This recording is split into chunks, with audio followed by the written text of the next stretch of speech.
It's that time of the week again. Get a cup of tea, cup of coffee. Let's do this.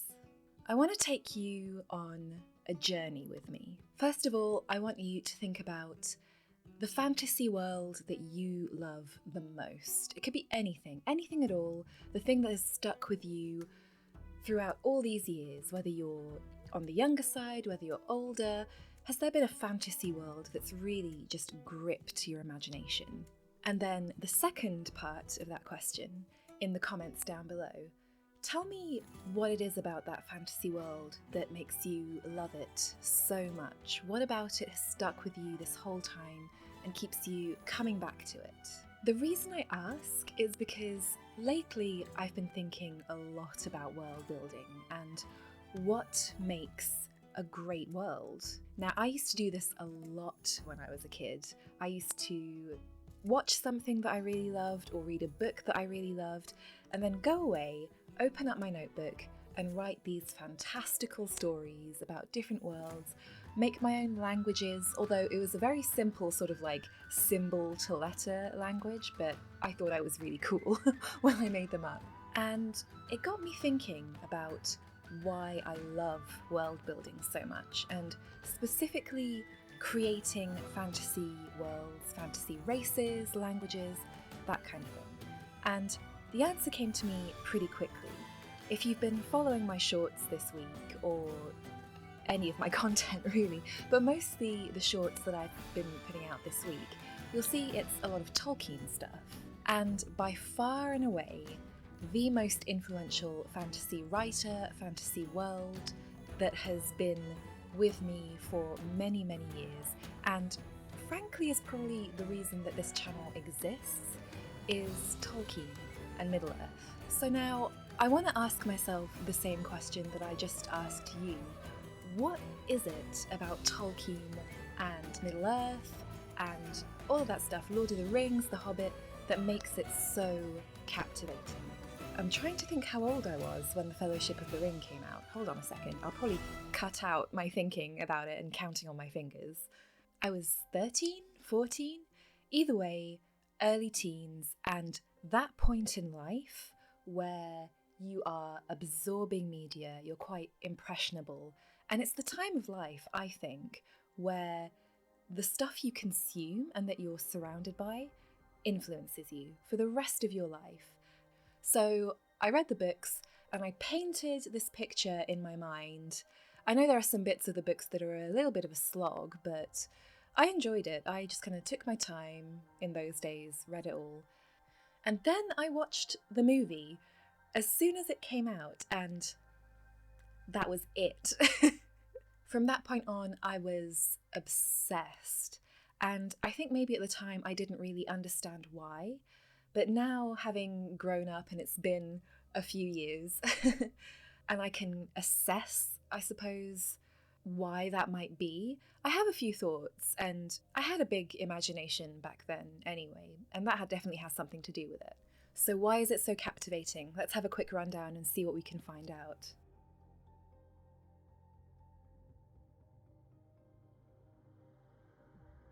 Something that I really appreciate now in terms of what Tolkien did at the time is that he was trying to create a mythology for the UK, specifically England, that didn't really exist at that point. We have some Arthurian legends and historical stuff. In terms of fantasy tales that are rooted in England, we didn't really have too much of those, and that was his aim. That's what he wanted to do with The Hobbit, The Lord of the Rings. And I was doing a little research on this and what exactly from the UK he used as inspiration. And while I look at my notes, as a quick rundown, there are all kinds of things. The Shire, for instance, is based on his home county of Worcestershire in the UK and the rural area that he lived in. Everything down to the pub names, the names of hobbits. I believe a lot of the surnames are actual British surnames. It makes me wonder about places like Rivendell, Lothlorien, Moria, Mordor. Is Mordor London? I wonder. There was a lot going on in The Lord of the Rings as well that was informed by his feelings as to what was happening in the country at the time. So yes, he lived in a very rural area, that industrialization was on the rise, and you can see that in Saruman, the orcs, the Uruk-hai, their pulling down of the Ents and the trees in Fangorn Forest. It's all his interpretation of what was happening around him at the time. The second thing I would definitely note here is just to do with Tolkien's mastery of language in general.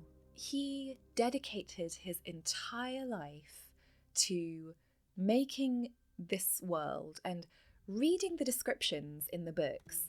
I think that's what really got me, because when I was a child, it just grasped my imagination. I read a lot when I was a child, and the way, the detail he went into in the descriptions and the style of his writing was like nothing else I think I'd ever read when I was that age.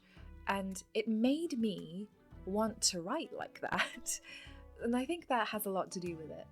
And as vivid as those descriptions are in the books, they're also beautifully done in the movies, which is what really cemented the deal for me.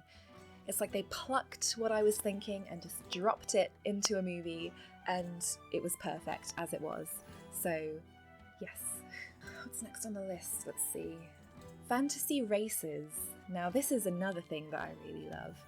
The well-developed races that Tolkien has inserted into these books. The races that are in Tolkien's books, yes, they existed in fantasy before, but they're so well-developed and grounded, and they're believable. These are races, especially with, say, elves, with thousands of years of history, with developed language that have moved across this world, split into different factions.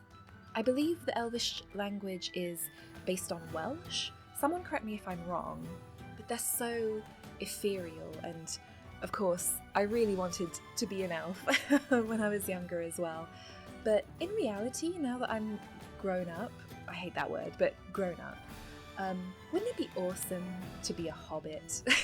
Just hidden away from the rest of whatever is going on in the world, in your beautiful, cozy, green area where there's food and quiet and everything is chill. That sounds great to me. Who wouldn't want to be a hobbit, in my opinion?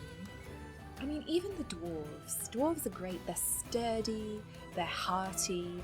Moria is fascinating. The mountains in general and the various dwarf clans, especially Rohan. I think because their origins are based on the Old English, and their language is also based on the Old English, so I see a bit of my history in there as well. And I also just really love horses. I'm a horse girl, yes. But the idea of all these different races and the diversity, I know that's a buzzword these days, but how rich they make the world and how fascinating.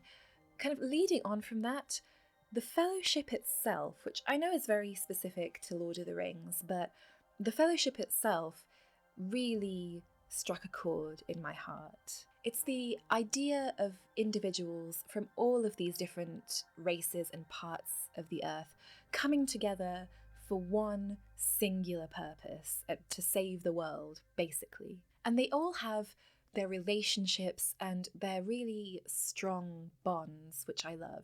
You know, Merry and Pippin, the mischief makers, I love them very much. Legolas and Gimli, the unlikely friendship that lasts all the way up until, you know, they both sail over the water. Aragorn and Boromir and their solidarity as men taking back Gondor for their people. I also really love the kind of fatherly relationship that Gandalf has with the hobbits.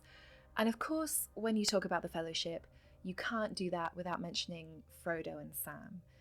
And I feel like I could make an entire video about those two by themselves, but their relationship is the epitome of, I guess, platonic love and service. And I think, once again, correct me if I'm wrong, but I believe he based their relationship on relationships and friendships he had with his fellow soldiers when he was in the war, and just the camaraderie and knowing that there was always someone at your back no matter what. I think that's very special, and something that you don't find often. And aside from that, the story itself and the themes just really touch me, and they're very human, for lack of a better phrase. You know, these people from different walks of life coming together for a singular purpose, following their path, forging these bonds, not knowing whether they will make it back, but doing it for the good of all.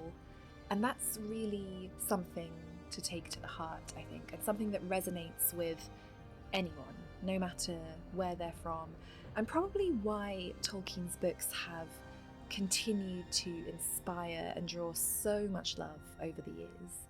In general, though, to answer the question that I posed right at the beginning, you know, what makes a fantasy world so gripping? What makes it so alive? And what allows it to stick with us for years, for the rest of our lives? And for me, with Tolkien, I think the answer is that it's human, and the tales and the lessons are universal, and it grounds the fantasy and the vivid fantasy in reality.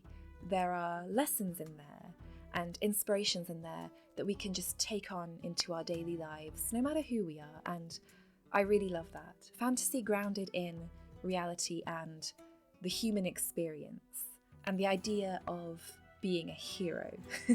In any case, let me know what you think down in the comments below. I love hearing from you and all your ideas, the things that you love.